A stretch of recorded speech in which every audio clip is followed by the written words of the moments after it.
देशामध्ये राज्यामध्ये सरकार आलं आणि त्यांच्या वरच्या आशीर्वादामुळे धनाधन पैसे यायला लागले, त्यामुळे मी हे कामं करू शकलो. आज वट आहे आपली, राज्यात पण वट आहे, देशात पण वट आहे आणि जगात पण वट आहे.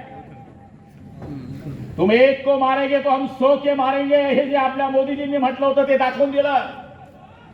तारा है तारा ही रहेगा, तारा है तारा ही रहेगा, सूरज हमेशा चमकता रहेगा, कश्मीर हमारा है हमारा ही रहेगा.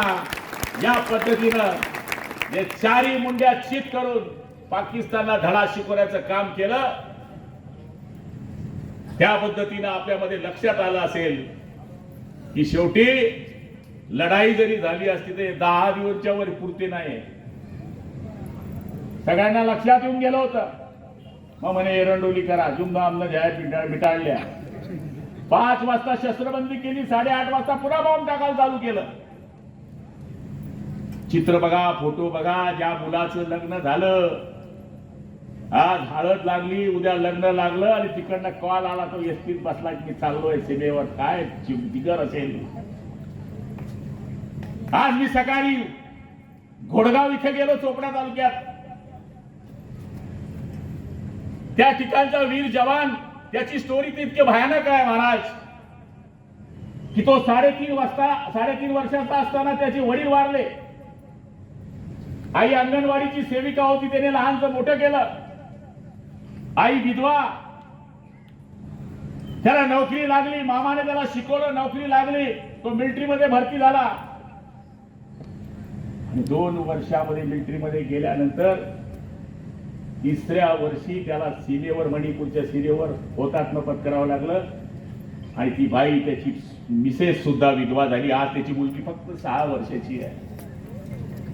तुम्ही आपण जे सुरक्षित बसलेले आहेत ते फक्त वीर जवानांमुळे. युद्ध तुम्हा आम्हाला सगळ्यांना पाहिजे, पाकिस्तानची जिरवली पाहिजे, याची जिरवली पाहिजे. फक्त एक घटक असा आहे की त्याला वाटतं की युद्ध नाही झालं पाहिजे, ती म्हणजे जवानाची आई, जवानाची बहीण आणि जवानाची बायको. कारण तिला माहित नाही कधी फोन येईल, काय येईल. फोन आला म्हणजे ती छाती धडधड करते की काय झालंय. म्हणून आज आपण जे सुरक्षित बसलो आहे ते जवानांच्या भरोश्यावर सुरक्षित बसलो आहे.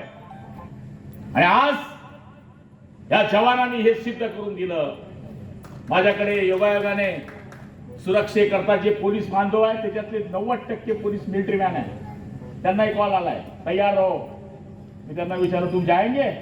तयार आहे म्हणे. आपल्याला विचारलं तर पाहू, आपल्याला विचारलं तर पाहू, करू. माझ्या माहितीप्रमाणे पुढच्या काळामध्ये सुद्धा अशाच पद्धतीचं काम करण्याचा मी या ठिकाणी प्रयत्न करणार.